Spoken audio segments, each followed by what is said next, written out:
Saint میں عام انتخابات کی التوا سے متعلق قرارداد کی منظوری کا نوٹیفیکیشن الیکشن کمیشن کو موصول. سینٹ کی منظور کردہ قرارداد پر غور کیا جائے گا. قرارداد کی منظوری کی کاپی صدر مملکت، نگراں وزیر اعظم، الیکشن کمیشن کو بھی ارسال. الیکشن کمیشن کو ملکی صورتحال کے پیش نظر شیڈول میں تبدیلی کی ہدایات کی گئیں. 2 ماہ میں رپورٹ پیش کرنے کا حکم.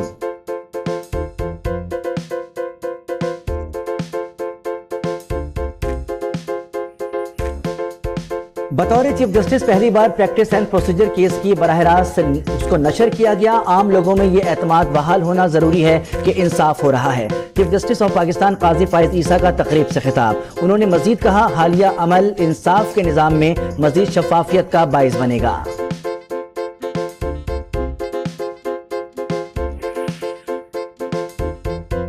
نو مئی جیسے واقعات کی روک تھام کے لیے سفارشات کی تیاری. نگراں وزیر اعظم انوار الحق کاکڑ کی ہدایت پر کابینہ کمیٹی قائم کر دی گئی. ممبران میں وزرائے داخلہ، اطلاعات اور انسانی حقوق کے نمائندے شامل. 9 مئی 2023 کے واقعات کا جائزہ لے کر روک تھام کی سفارشات پیش کی جائیں گی. نوٹیفیکیشن جاری.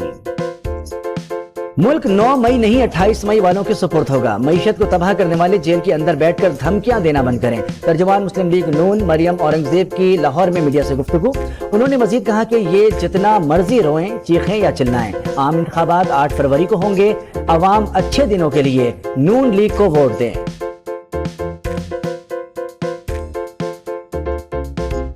قائد مسلم لیگ نون نواز شریف کے حلقہ NA 130 سے کاغذات نامزدگی کی منظوری کے خلاف اپیل پر سماعت. درخواست گزار شاہد اورکزئی عدالت سے غیر حاضر. PP 80 سرگودا سے مریم نواز کی کاغذات نامزدگی کی منظوری کے خلاف اپیل خارج. مریم نواز کے کاغذات کو مہر طاہر نے چیلنج کیا تھا. عابد شیر علی کی کاغذات نامزدگی منظور ہونے کے خلاف اپیل.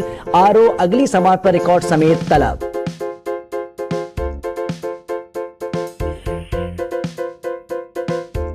الیکشن ٹریبونل نے شہباز شریف کی کاغذات نامزدگی منظور ہونے کے خلاف اپیل پر الیکشن کمیشن ریٹرننگ افسر کو نوٹس جاری کر دیے. سابق وزیر اعظم کی کاغذات نامزدگی منظور ہونے کے خلاف مسعود خان مندوخیل نے دائر کی. ریٹرننگ افسر نے حلقہ NA 242 کراچی سے شہباز شریف کے کاغذات نامزدگی منظور کیے تھے.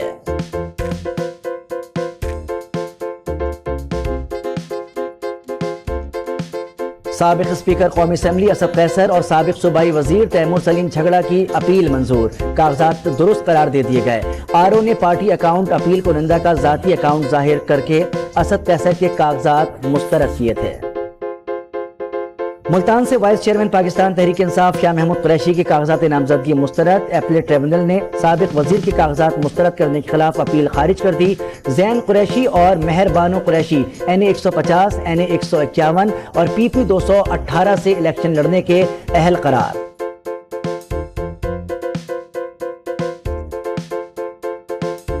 پیپلز پارٹی نے الیکشن کے لیے سندھ اور بلوچستان سے امیدواروں کے نام فائنل کر لیے. قومی اسمبلی اور صوبائی اسمبلی کی نشستوں پر امیدواروں کو ٹکٹ جاری.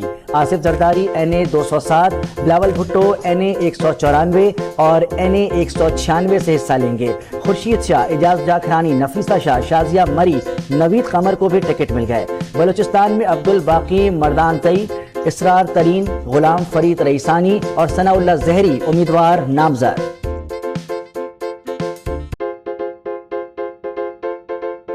پیپلز پارٹی نے انتخابی جلسوں کا اعلان کر دیا. چیئرمین پیپلز پارٹی 4 صوبوں میں جائیں گے. 30 سے زائد جلسوں کا شیڈول جاری کر دیا گیا. 10 جنوری کو ثوابی سے آغاز ہوگا. 5 فروری کراچی اور آخری جلسہ لاڑکانہ میں رکھا گیا ہے. ہدف سے زائد وصولیوں پر افسران اور اہلکاروں کو بنیادی تنخواہیں بطور انعام دینے کا فیصلہ. FBR نے تمام لارج ٹیکس پیئرز افسران اور کسٹمز فیلڈ آفیسرز کے سربراہان سے فہرستیں طلب کر لی ہیں. انعام کی رقم گریڈ 1 سے 21 تک کے ملازمین کو 2 سے 4 بنیادی تنخواہوں کی صورت میں ملیں گی. اور ملک بھر میں مہنگائی میں کمی نہ آئی. بیف اور مٹن کے بعد مرغی کی قیمت میں منمانا اضافہ. کراچی میں مرغی کا گوشت 500 سے بڑھ کر 650 روپے فی کلو. پیاز 220 روپے فی کلو فروخت. سانگھڑ میں انڈے مہنگے 400 سے 450 روپے فی درجن فروخت ہونے لگے.